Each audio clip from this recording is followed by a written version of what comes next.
নেত্রকোনার পূর্বধলায় বিভিন্ন শিক্ষা প্রতিষ্ঠানের ১৮০ জন শিক্ষার্থীর মাঝে খাদ্য বিষয়ক পুষ্টি সচেতনতা তৈরির লক্ষ্যে ৩ দিন ব্যাপী পুষ্টি ক্যাম্পেইন কার্যক্রম শুরু করেছে বাংলাদেশ ফলিত পুষ্টি গবেষণা ও প্রশিক্ষণ ইনস্টিটিউট নেত্রকোনা। প্রতিদিন ৬০ জন করে শিক্ষার্থী এই ক্যাম্পেইনে অংশ নেবেন। কৃষি উন্নয়নের মাধ্যমে পুষ্টি ও খাদ্য নিরাপত্তা জোরদারকরণ প্রকল্পের ব্যবস্থাপনায় ১০ থেকে ১২ সেপ্টেম্বর ক্যাম্পেইন চলবে।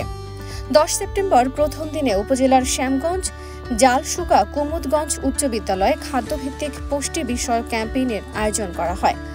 বার্টার নেত্রকোনার ঊর্ধ্বতন বিজ্ঞানী কর্মকর্তা ডক্টর মোসাম্মদ আলতাফ ও নাহারের তত্ত্বাবধানে ক্যাম্পেইন উদ্বোধন করেন পূর্বধলা উপজেলা নির্বাহী অফিসার।